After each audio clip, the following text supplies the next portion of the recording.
What if the absolute worst thing that could happen to you right now is getting exactly what you want, like immediately? Yeah, I mean, it sounds totally counterintuitive, right? Yeah. But from a developmental standpoint, getting that immediate gratification of a massive goal, well, it usually guarantees you just won't be able to sustain it. And that completely messes with our modern sensibilities. Hmm. Because usually when we set a massive life goal or we envision this, big transition, we expect a straight line. Oh, absolutely. The path of least resistance. Exactly. You type your destination into your phone, you hit go, and you get this solid, unbroken blue line right to where you want to be. It's clean, it's highly efficient, and it's just comforting. Right, because we want to be out of the discomfort of the before and safely into the after by, like yesterday. Yeah, yesterday at the latest. We want the change in scenery, but without the change in ourselves. Hmm. But when you step into the reality of actual human development or major life transitions, that map app completely breaks down. It totally shatters. The landscape of actual growth is incredibly messy. It is full of loops and dead ends and just, It's the absolute definition of recalculating route. yes, recalculating. That's a perfect way to phrase it. And that is exactly the focal point of our deep dive today. I'm so glad you are joining us for this one. We are exploring some really profound excerpts from a work by Mrs. Lee Carl called The Journey of Becoming, From Wilderness to Promise. It's a fascinating piece of work. It really is. Specifically, she takes this stylized, deeply personal look at a very ancient text. We're looking at Numbers chapter 33 in the biblical text. Right, which on its surface reads like A massive, tedious travelogue. exactly, just a list of the Israelites leaving Egypt. Yeah, but Mrs. Carl's analysis pulls it apart to reveal this psychological framework for understanding your own seasons of transition, your own setbacks, and the often brutal process of becoming. And it really is a process. Okay, let's unpack this. Because the very first line of this text completely flips our modern obsession with the destination right on its head. It forces a hard pivot immediately. The text begins with the phrase, "These are the journeys of the children of Israel." Journeys. Right. And what Ms. Carl points out is just crucial for understanding anything that follows. It does not say, "This is the arrival." Wow, yeah. It doesn't say, "Here is the settled place." Yeah. It explicitly centers the focus on the journeys, plural. Plural. Not just one big epic trip, but a series of them. Exactly. And the text actually goes out of its way to say that Moses wrote their goings out by divine commandment. So this wasn't just, some guy keeping a diary because he was bored. Right, no, the recording of the stops was commanded. There is a staggering level of intentionality here. Yeah. And the text notes they departed Ramses with an high hand right after the Passover. I mean, they are victorious. They are completely delivered. What's fascinating here is the sheer psychological friction of that setup. Well, if this were a modern film, right, the triumphant music would swell as they march out of Egypt, the credits would roll, and the assumption is that they just live happily ever after in the Promised Land the very next day. Right. But I have to push back on that. Because shouldn't it be that way? You think so? Yeah, like, if this is a story about divine deliverance, why design a system that is intentionally inefficient? Yeah. If my map app routed me in a massive multi-year circle just to teach me a lesson, I would delete the app immediately. We all would. Right. Why shouldn't we view this plural repetitive movement, the fact that the text says they removed, they pitched, they departed, they turned again, as just a massive failure of navigation? Because you are equating efficiency with readiness. Oh, wow. Yeah, we assume a straight line equals success and a circle equals failure. But progress doesn't always look like forward linear momentum. No, it rarely does. Sometimes it looks like what the text describes, a series of distinct movements and landings. You depart, you pitch your tent, you rest, and yes, sometimes you turn again. You turn again. Right, and the insight from Mrs. Carl's reflection is that even when they turned again, they were still under direction. They weren't lost. Exactly. The turning wasn't a mistake. It was an architectural requirement of their growth. Immediate arrival would have physically placed them in a land of promise, while they still possessed the psychological makeup of captives.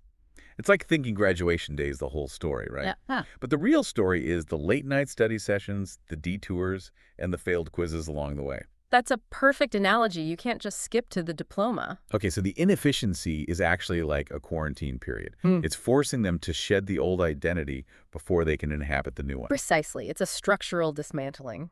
I mean, I understand the theory of that, but let's talk about the actual reality of these landings. Because the practical application sounds terrifying. It is terrifying. Yeah, 3 days into this highly intentional journey, they pass through the sea, go deep into the wilderness and pitch their tents in a place called Mara.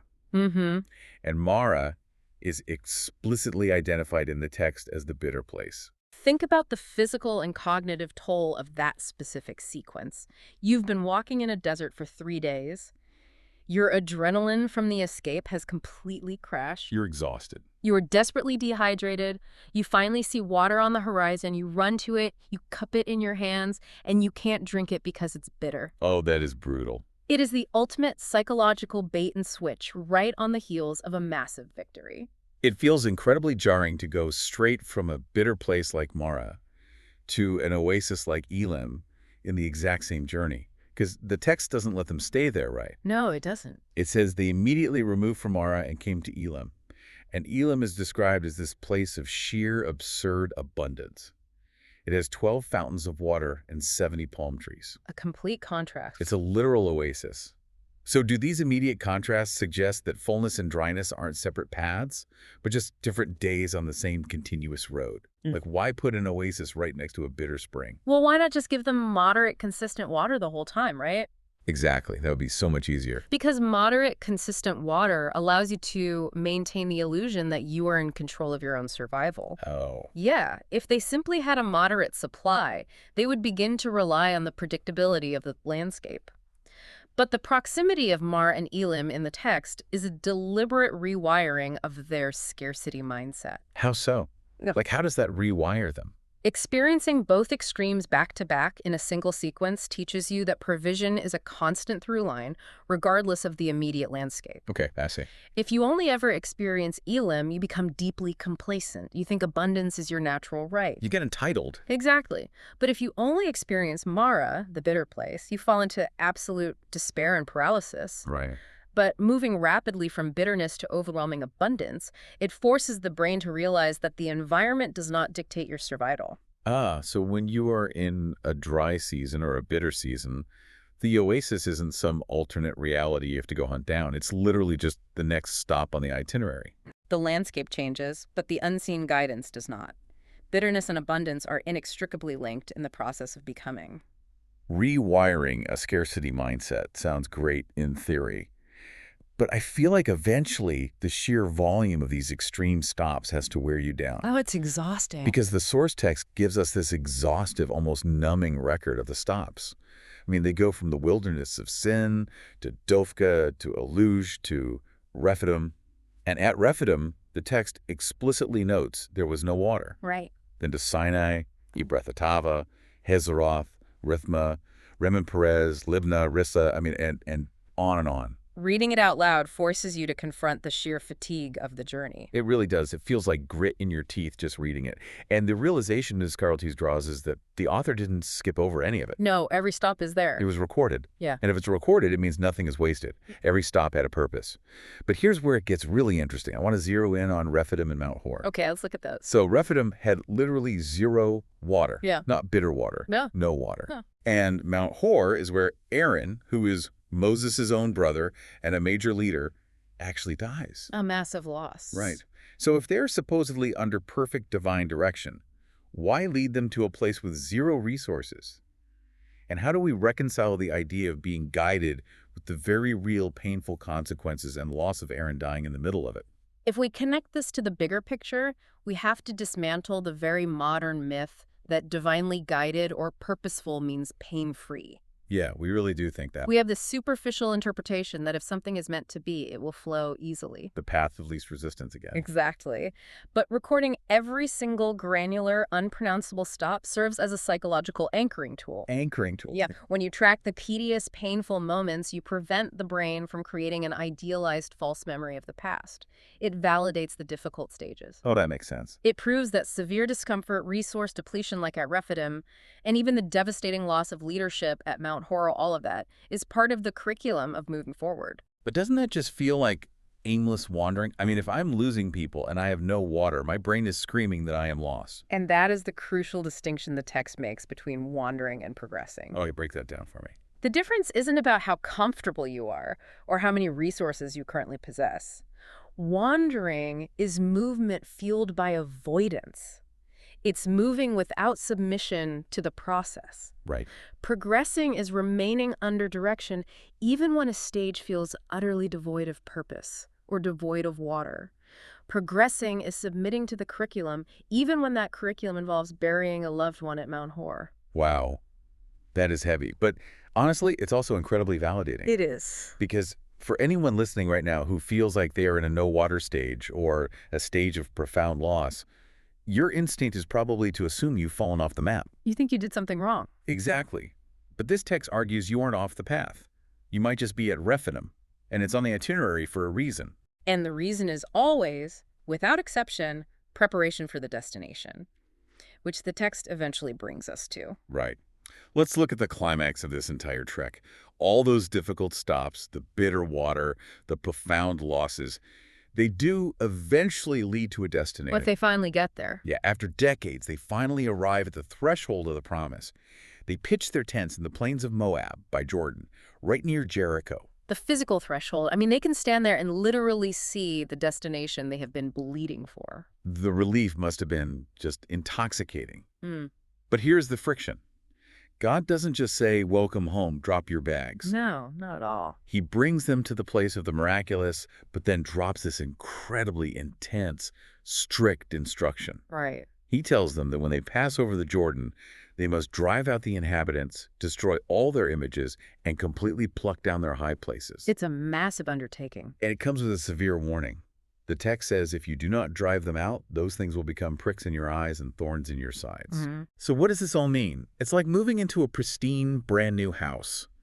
You can't bring all your broken, moldy furniture with you and expect the new house to feel fresh. That is a highly accurate way to frame it. The survival mechanisms of the wilderness become the toxins of the promised land. But my question is about the timing.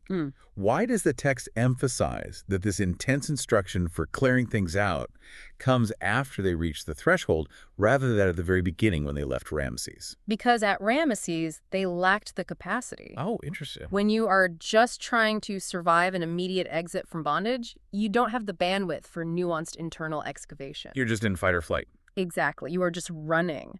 But now, at the threshold, the paradigm shifts entirely.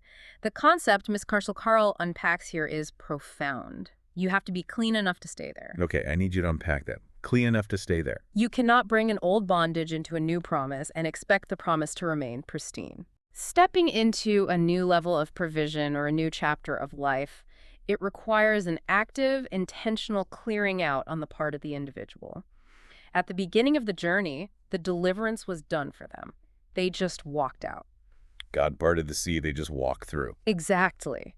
But at the threshold of the promise, the responsibility shifts to them. Now they must drive out the inhabitants. They must destroy the images. If they don't, the new environment won't save them. Because they will just recreate their old prison in their new palace. Exactly. The text is warning them that the environment might be new, but if the internal landscape isn't cleared out, the things you tolerate will eventually blind you, pricks in your eyes, and agitate you constantly, thorns in your sides. It's terrifying because it places the burden of sustainability entirely on us. It really does. And that transitions us perfectly from an ancient historical text right into the mirror of our own psychology today. The internal application. Right.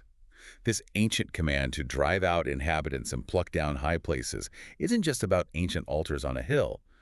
Ms. Carl translates these physical images and high places into modern, deeply personal struggles. The high places are the altars in our own minds. Yes, they are our old habits, our rigid patterns of thought, the coping mechanisms we built when we were starving for water in our own personal wildernesses. And we all have them. We do. The text points out specific ways we do this. We lean on things like endless looping overthinking. We self-medicate to numb the fatigue of the journey. Or we stubbornly hold on to identities that we are actively being asked to release. And I will admit, using overthinking as a coping mechanism for the uncertainty of the wilderness is something I struggle with deeply. It's so common. Right. When you are in the desert and you don't know where the next provision is coming from, your brain tries to manufacture control by obsessing over every variable. I feel like I'm doing the work of navigating, but really I'm just spinning my wheels. You're burning energy. Exactly. So how does realizing that the journey is about becoming completely reframe our struggles with these deeply ingrained old habits like overthinking? Well, this raises an important question about how we view the waiting periods of our lives. We tend to view the wilderness merely as a holding pen, a frustrating delay where we are just biding our time until the good stuff happens. Yeah, just killing time. But if the journey is about becoming, then the wilderness isn't a waiting room, it is a laboratory. A laboratory, wow. It is a furnace specifically designed to burn off that need for control. So the lack of resources isn't a punishment. It's the mechanism that forces me to drop the overthinking. Because overthinking can't summon water from a rock. Precisely. Clearing out that internal baggage is the final, non-negotiable step before inhabiting your promise. Right. Reframing the journey as becoming shifts your entire cognitive focus from when will I arrive to who am I turning into while I walk. That is such a huge shift. If you don't allow the deprivation of the wilderness to transform you, if you cling to your overthinking, your need for absolute control, your self-medicating, you will absolutely sabotage the new season once you cross the threshold. You ruin it. You will stand in a land of objective abundance and be utterly paralyzed by the anxiety you smuggled in your own suitcase. Because I didn't pluck down the high places. I Yes. just packed them up and moved them to a nicer neighborhood. And there, they become thorns in your side. They drain the vitality out of the blessing you spent years waiting for. The journey's not just moving temporally or geographically. It is the brutal, beautiful work of aligning your internal psychological state with the external environment that is being prepared for you.